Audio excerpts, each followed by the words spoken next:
नमस्कार प्रिय दर्शकों, हमारे चैनल रिया टून्स पर आपका स्वागत है। अगर आप हमारे चैनल पर नए हैं तो चैनल को सब्सक्राइब जरूर करें। प्रिय दर्शकों, आज की जो कहानी है वो बड़ा ही ज्ञानवर्धक और मोटिवेशनल है, इसलिए वीडियो के अंत तक बने रहें। तो चलिए शुरू करते हैं आज की यह प्यारी सी कहानी। दोस्तों, झूठ बोलना एक ऐसी आदत है जो धीरे धीरे इंसान की पूरी जिंदगी को निगल सकती है। ये रिश्तों को खोखला कर देता है और भरोसे की नींव हिला देता है। जब कोई व्यक्ति बार बार झूठ बोलता है तो वह अपने ही बनाए हुए जाल में फंस जाता है।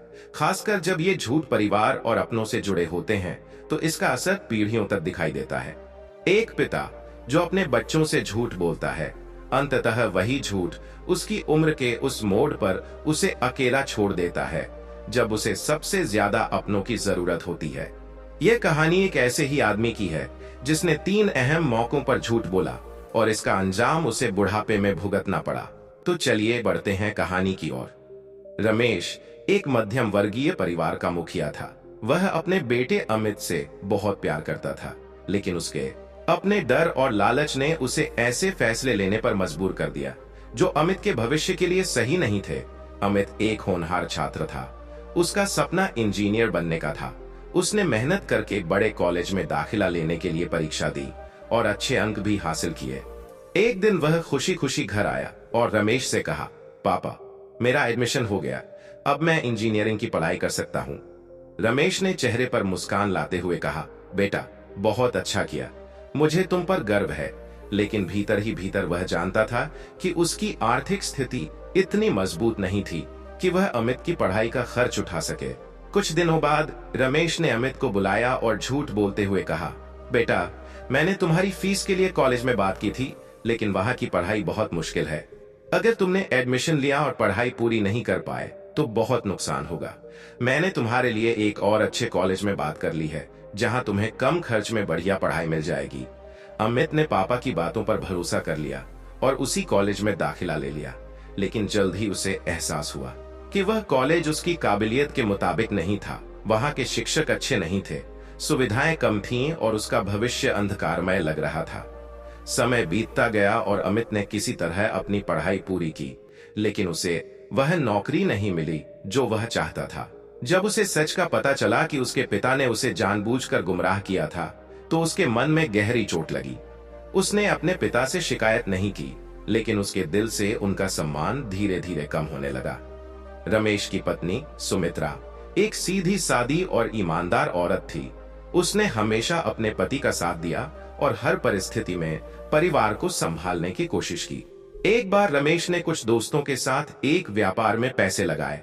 यह व्यापार पूरी तरह से जुए जैसा था, लेकिन उसे लगा कि यह जल्द ही उसे अमीर बना सकता है। जब सुमित्रा को इस बारे में पता चला तो उसने रमेश को समझाया, इस तरह के काम में पैसा लगाना सही नहीं है। अगर नुकसान हो गया तो हम सब बर्बाद हो जाएंगे। रमेश ने मुस्कुराते हुए झूठ बोला, तुम फालतू चिंता कर रही हो, यह कोई जुआ नहीं है, यह एक बहुत अच्छा व्यापार है। मुझे पूरा भरोसा है कि इससे हमें बहुत मुनाफा होगा। लेकिन कुछ ही महीनों में रमेश का सारा पैसा डूब गया। उसने जो कुछ भी जोड़ा था वह सब चला गया। जब सुमित्रा ने उससे पूछा तो उसने एक और झूठ बोल दिया, व्यापार में थोड़ी परेशानी आई है, लेकिन पैसा जल्द ही वापस आ जाएगा। सुमित्रा को उस पर भरोसा था, लेकिन जब कर्जदारों ने घर के बाहर आकर हंगामा करना शुरू किया तब उसे सच्चाई पता चली। तुमने मुझसे झूठ क्यों बोला रमेश? सुमित्रा ने रोते हुए कहा। रमेश के पास कोई जवाब नहीं था, वह बस सिर झुकाए खड़ा रहा। उस दिन से सुमित्रा का दिल टूट गया। वह रमेश के साथ रहती थी, लेकिन उनके रिश्ते में पहले जैसी आत्मीयता नहीं रही। समय बीतता गया, अमित बड़ा हो गया, नौकरी करने लगा और शादी भी हो गई। लेकिन बचपन की वह घटना जब उसके पिता ने उसकी पढ़ाई को लेकर झूठ बोला था, उसके दिल में कहीं न कहीं बैठ गई थी। वह पिता से ज्यादा बात नहीं करता था। सुमित्रा भी धीरे धीरे बीमार रहने लगी। घर में तनाव बढ़ने लगा। रमेश को अब पछतावा होने लगा था, लेकिन वह कुछ नहीं कर सकता था। जब रमेश बूढ़ा हो गया और उसे अपने बेटे और बहू की जरूरत थी, तब अमित उससे दूर दूर रहने लगा। बहू भी रमेश की इज्जत नहीं करती थी, क्योंकि उसने देख लिया था कि कैसे उसने अपनी पत्नी को धोखा दिया था। एक दिन जब रमेश बीमार पड़ा तो उसने अमित को फोन किया, बेटा, मुझे अस्पताल ले चलो, मेरी तबीयत बहुत खराब है। अमित ने ठंडी आवाज में कहा, पापा, मैं बहुत व्यस्त हूँ, आप किसी और से मदद ले लो। रमेश ने जब फोन रखा तो उसकी आंखों से आंसू बहने लगे। आज उसे अपने झूठ का असली अंजाम समझ में आ रहा था। रमेश अपने बिस्तर पर लेटा छत को घूर रहा था। उसके कानों में अभी भी अमित की ठंडी आवाज गूंज रही थी, पापा, मैं बहुत व्यस्त हूँ, आप किसी और से मदद ले लो। वह समझ गया था कि अब उसका बेटा उससे दूर हो चुका है, ठीक वैसे ही जैसे सालों पहले उसने अमित के सपनों को कुचलते वक्त उसकी भावनाओं को नजरअंदाज किया था। रमेश के झूठों की दीवारें अब उस पर ही गिरने लगी थीं। कमरे में अकेले पड़े हुए उसने सुमित्रा की ओर देखा। वह भी कमजोर हो चुकी थी। सालों की मेहनत और दुखों ने उसे झुका दिया था। सुमित्रा, क्या मैंने जिंदगी भर सिर्फ गलतियां ही की हैं? रमेश ने कांपती आवाज में पूछा। सुमित्रा ने कोई जवाब नहीं दिया। वह चुपचाप रमेश की ओर देखती रही, जैसे अब उसके पास कोई शब्द ही न बचे हों। रमेश की हालत बिगड़ने लगी थी। अब वह पहले की तरह घर के बाहर नहीं निकल पाता था। उसके पुराने दोस्त भी उससे कट चुके थे। व्यापार में डूबे पैसे, पत्नी से बोले झूठ और बेटे को धोखा देने के कारण वह अपनी ही बनाई हुई अंधेरी दुनिया में कैद हो चुका था।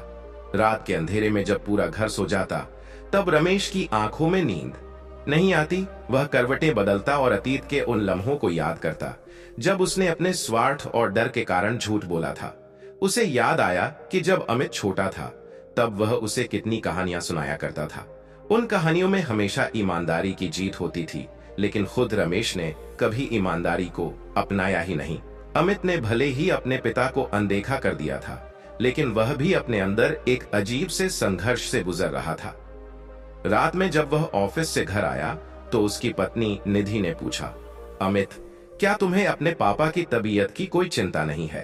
अमित ने गहरी सांस ली और कहा, चिंता करता हूँ, लेकिन जब मैं सोचता हूँ कि उन्होंने मेरे साथ क्या किया तो मन कठोर हो जाता है। उन्होंने मुझसे झूठ बोला, मेरी जिंदगी के सबसे बड़े फैसले पर मुझे गुमराह किया। जब मुझे उनकी सबसे ज्यादा जरूरत थी तब उन्होंने मेरे सपनों को मार दिया। अब जब उन्हें मेरी जरूरत है तो मैं क्यों दौड़ता फिरूं?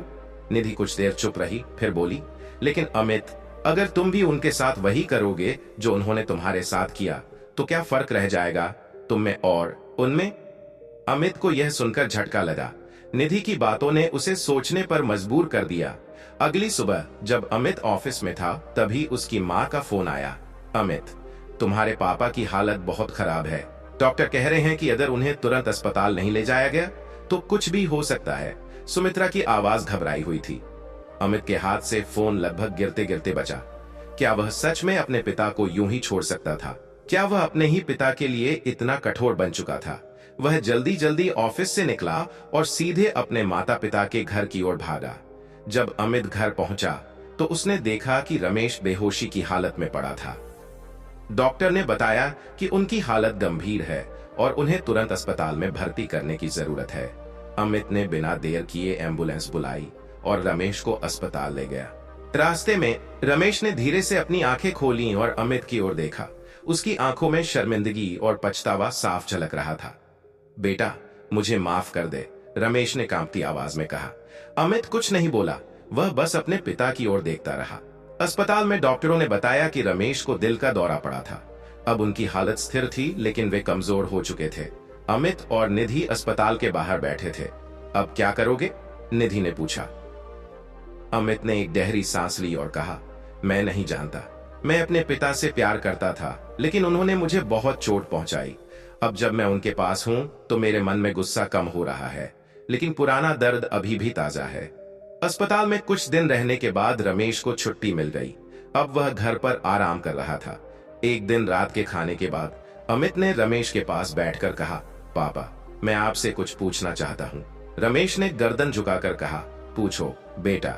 जब मैंने इंजीनियरिंग के लिए परीक्षा पास की थी तो आपने मुझसे झूठ क्यों बोला था? अगर आपने सच कहा होता तो शायद मैं आपके साथ कोई और रास्ता निकाल सकता था। क्या आपको मुझ पर भरोसा नहीं था? रमेश की आंखें नम हो गईं। बेटा, मैं डरा हुआ था। मुझे लगा कि अगर तुमने एडमिशन लिया और हम फीस नहीं भर पाए तो तुम अधूरी पढ़ाई के साथ रह जाओगे। मैं तुम्हारी जिंदगी में जोखिम नहीं लेना चाहता था, इसलिए मैंने वह झूठ बोला। अमित ने गहरी सांस ली। लेकिन पापा, क्या आपको नहीं लगा कि आपने मेरे सपनों के साथ खेल किया? मैं आपका बेटा हूं, आप मुझसे सच कह सकते थे। मैंने आपसे हमेशा ईमानदारी की उम्मीद की थी, लेकिन आपने मुझे धोखा दिया। रमेश के पास कोई जवाब नहीं था। वह चुपचाप सिर झुकाकर बैठा रहा। रमेश चुपचाप बैठा था। अमित के शब्द उसके दिल को बींध रहे थे।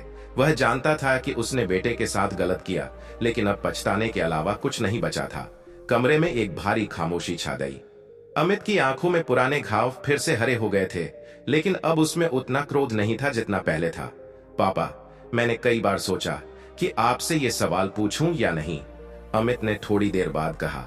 लेकिन जब भी मैं पीछे मुड़कर देखता हूं, मुझे सिर्फ यही लगता है कि अगर आपने मुझसे झूठ नहीं बोला होता तो मेरी जिंदगी अलग हो सकती थी।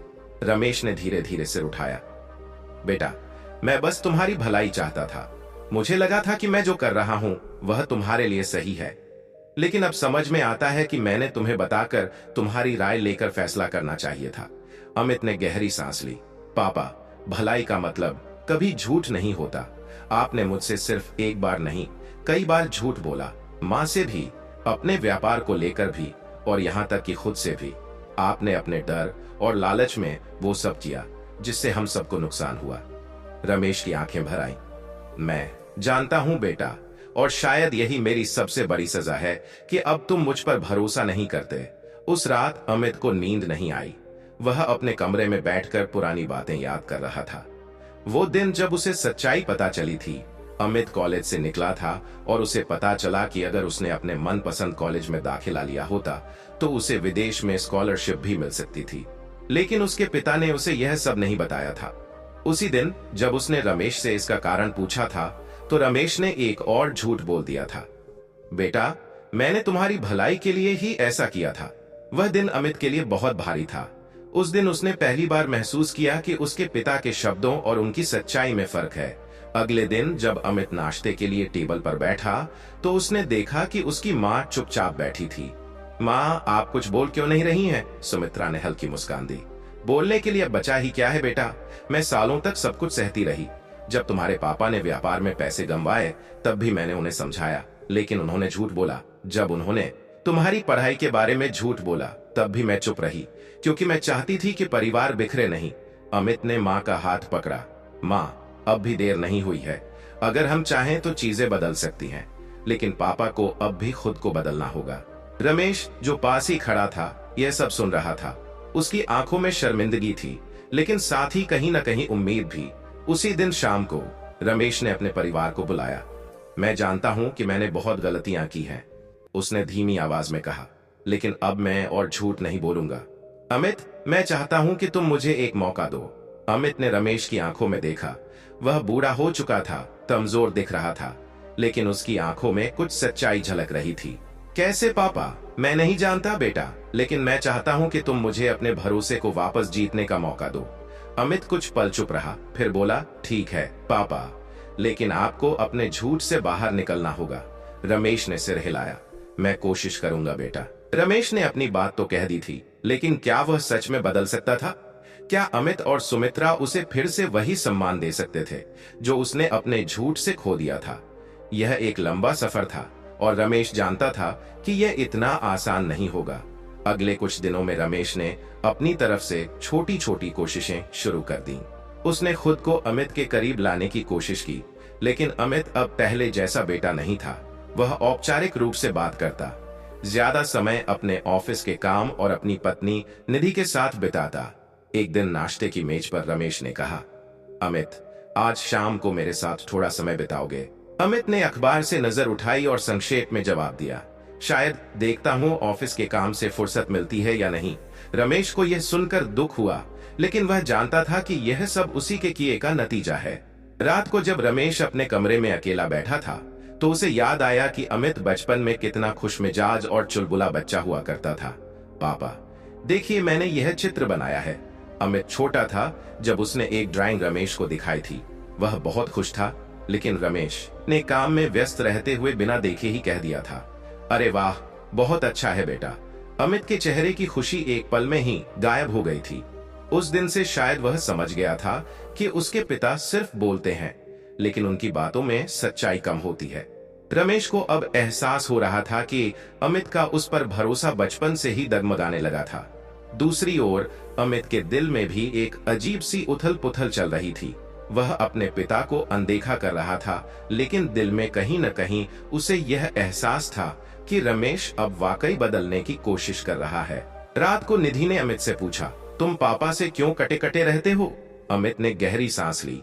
मैं उन्हें फिर से अपने करीब लाकर खुद को तकलीफ नहीं देना चाहता। अगर उन्होंने फिर से कोई झूठ बोला तो मैं इसे बर्दाश्त नहीं कर पाऊंगा। निधि ने शांत स्वर में कहा, लेकिन अगर वह सच में बदल गए हों तो? अमित चुप रहा। यह सवाल उसके मन में भी था। कुछ दिन बाद रमेश ने कुछ ऐसा किया जिसने अमित को झकझोर दिया। रमेश ने अपना पुराना दोस्त महेश, जो एक वकील था, उसे घर बुलाया। मैं चाहता हूं कि अमित को कानूनी रूप से इस घर का मालिक बना दिया जाए, रमेश ने महेश से कहा। अमित ने चौंक कर पूछा, पापा आप ऐसा क्यों कर रहे हैं? रमेश ने गंभीरता से कहा, बेटा यह घर तुम्हारा है, इसे मेरे नाम पर रखने का कोई मतलब नहीं। मैं अब यह साबित करना चाहता हूं कि मैं तुम्हें फिर से धोखा नहीं दूंगा। अमित कुछ नहीं बोल पाया। यह पहली बार था जब उसके पिता बिना किसी स्वार्थ के कुछ कर रहे थे। रात को अमित अपनी माँ के पास बैठा और कहा, माँ क्या पापा सच में बदल सकते हैं? सुमित्रा ने हल्की मुस्कान के साथ कहा, बेटा इंसान को बदलने में समय लगता है, लेकिन अगर वह सच में अपनी गलतियां स्वीकार कर लें और उन्हें सुधारने की कोशिश करें तो उन्हें एक मौका देना चाहिए। रात के अंधेरे में अमित बालकनी में बैठा था। ठंडी हवा उसके चेहरे को छू रही थी, लेकिन उसके भीतर एक अजीब सी गर्मी थी, एक जंग जो उसके दिल और दिमाग के बीच चल रही थी। उसके पिता वाकई बदलने की कोशिश कर रहे थे, लेकिन क्या यह बदलाव स्थायी था या सिर्फ एक दिखावा? अमित के मन में कई सवाल थे। उसने बचपन से लेकर अब तक की सभी यादों को टटोलना शुरू किया। वो दिन जब पापा ने पहली बार झूठ बोला था। अमित को याद आया कि जब वह छोटा था तब रमेश ने उससे कहा था कि वह उसे एक बड़ा खिलौना लाकर देंगे। अमित कई दिनों तक उस खिलौने के इंतजार में रहा, लेकिन वह कभी नहीं आया। जब उसने पूछा तो रमेश ने कहा, बेटा बस 1-2 दिन में ले आऊंगा। फिर कुछ हफ्ते बीत गए और अमित ने फिर से पूछा तो रमेश ने जवाब दिया, अरे मैं तो भूल ही गया, चलो अगले रविवार को ले लेंगे। लेकिन वह रविवार कभी नहीं आया। उस समय यह बात छोटी लग सकती थी, लेकिन अब अमित को एहसास हो रहा था कि झूठ बोलने की यह आदत उसके पिता में हमेशा से थी। यह धीरे धीरे बढ़ती गई और इतने बड़े झूठ में बदल गई कि उसने अमित की पूरी जिंदगी बदल दी। उधर रमेश भी अंदर से घुट रहा था। उसने बहुत बार सोचा कि अमित से बात करे, लेकिन उसके अंदर इतना साहस नहीं था कि वह अपनी पुरानी गलतियों के लिए खुलकर माफी मांग सके। रात को जब सब सो गए तब वह चुपचाप सुमित्रा के पास गया। सुमित्रा, क्या तुम सच में सोचती हो कि अमित मुझे कभी माफ करेगा? सुमित्रा ने गहरी सांस ली। यह इतना आसान नहीं होगा रमेश। तुमने जो किया है उसका असर गहरा है, लेकिन अगर तुम सच में बदल रहे हो तो शायद वक्त के साथ वह तुम्हें माफ कर सके। रमेश की आंखों में आंसू आ गए।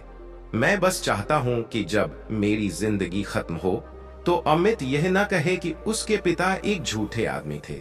सुबह जब अमित नाश्ते की टेबल पर आया तो उसने रमेश की ओर देखा। पापा आज शाम को मेरे साथ चलिए। रमेश चौंक गया। कहाँ बेटा? बस आप तैयार रहिए, मैं आपको लेने आऊंगा। रमेश को समझ नहीं आया कि अमित क्या सोच रहा था, लेकिन उसने सिर हिला दिया। शाम को अमित रमेश को लेकर एक जगह गया।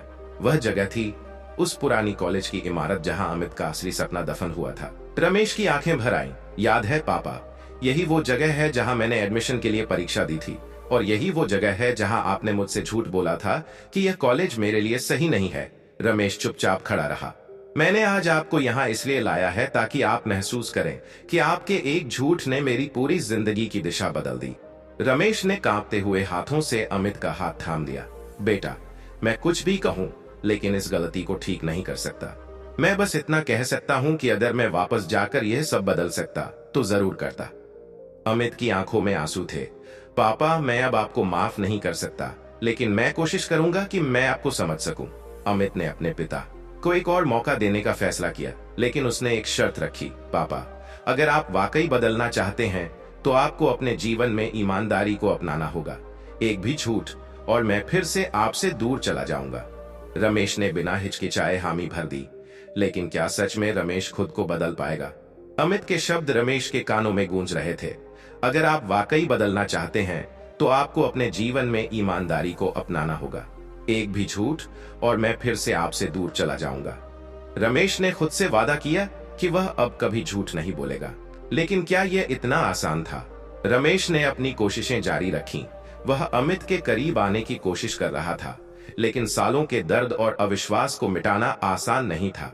एक दिन जब अमित ऑफिस से घर लौटा तो उसने देखा कि रमेश अपने पुराने कागजात देख रहा था।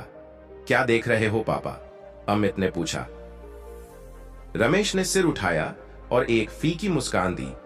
बस अपने पुराने व्यापार के कुछ दस्तावेज। सोच रहा हूं, अगर मैंने सही फैसले लिए होते तो शायद सब कुछ अलग होता। अमित ने कागजात लेकर देखे। उसमें कुछ अधूरे सौदे और कुछ पुराने ग्राहकों के संपर्क नंबर थे। पापा, अगर आप चाहें तो मैं आपको अपने बिजनेस में शामिल कर सकता हूं, अमित ने अचानक कहा। रमेश को विश्वास नहीं हुआ। तुम मुझे अपने साथ काम करने दोगे? हाँ, लेकिन एक शर्त पर। कोई झूठ नहीं, कोई धांधली नहीं। रमेश की आंखों में आंसू आ गए। उसने सिर हिलाया। मैं वादा करता हूं बेटा। अमित ने रमेश को अपने छोटे से बिजनेस में शामिल कर लिया, लेकिन वह अब भी सतर्क था। एक दिन रमेश को एक बड़ा क्लाइंट मिला। वह क्लाइंट चाहता था कि अमित की कंपनी कुछ कागजी औपचारिकताएं न करके सीधे डील फाइनल करे। रमेश के लिए यह एक कठिन फैसला था। अगर वह यह काम करता तो कंपनी को बड़ा मुनाफा होता, लेकिन यह बेईमानी होती। रमेश ने खुद से कहा, अगर मैं फिर से झूठ बोलूंगा तो अमित मुझसे हमेशा के लिए दूर चला जाएगा। उसने क्लाइंट को जवाब दिया, माफ कीजिए, लेकिन हम बेईमानी नहीं कर सकते। अगर आपको हमारे नियमों से काम करवाना है तो हम साथ काम कर सकते हैं, नहीं तो हमें माफ कीजिए। क्लाइंट नाराज होकर चला गया। जब अमित को यह बात पता चली तो उसने पहली बार रमेश की तरफ गर्व से देखा। पापा, आपने सच में खुद को बदल लिया है। रमेश मुस्कुरा दिया। धीरे धीरे अमित और रमेश के रिश्ते सुधरने लगे। सुमित्रा भी खुश थी कि सालों बाद उनके घर में फिर से शांति लौट रही थी। एक दिन अमित ने रमेश से कहा, पापा, आपको याद है जब मैं बच्चा था तो आप हमेशा मुझसे वादा करते थे कि हम साथ कहीं घूमने जाएंगे, लेकिन कभी नहीं गए। रमेश को याद आया कि उसने अमित से कई झूठे वादे किए थे। हाँ बेटा, मैं कभी अपना वादा पूरा नहीं कर पाया। तो चलिए, इस बार आप झूठ नहीं बोलेंगे। हम सब एक फैमिली ट्रिप पर चलेंगे। रमेश की आंखों में खुशी के आंसू थे। हाँ, इस बार मैं अपना वादा जरूर निभाऊंगा। रमेश ने अपने जीवन में पहली बार झूठ को पूरी तरह से छोड़ दिया। उसने सच्चाई को अपनाया और अपने परिवार को वापस पा लिया। अमित और सुमित्रा के साथ अब उसके रिश्ते मजबूत हो गए थे। उसने सीखा कि झूठ कितना भी छोटा क्यों न हो, वह धीरे धीरे रिश्तों को खा जाता है, और जब सच्चाई को अपनाया जाए तो टूटे हुए रिश्ते भी जुड़ सकते हैं। अब उसके बुढ़ापे में उसका बेटा उससे मुंह नहीं मोड़ता था, बल्कि वह उसके साथ बैठता, बातें करता और समय बिताता। रमेश को आखिरकार सुकून मिल गया था। दोस्तों, आज की हमारी कहानी यहीं समाप्त होती है। हमें उम्मीद है कि यह प्रेरणादायक कथा आपको पसंद आई होगी और इससे आपको जीवन में नई सीख मिली होगी। अगर आपको यह कहानी अच्छी लगी हो तो वीडियो को लाइक करें और हमारे चैनल रिया टून्स को सब्सक्राइब जरूर करें, ताकि ऐसी ही और भी रोचक और ज्ञानवर्धक कहानियां आपको मिलती रहें। हम फिर मिलेंगे एक नई प्रेरणादायक कहानी के साथ। तब तक के लिए नमस्कार।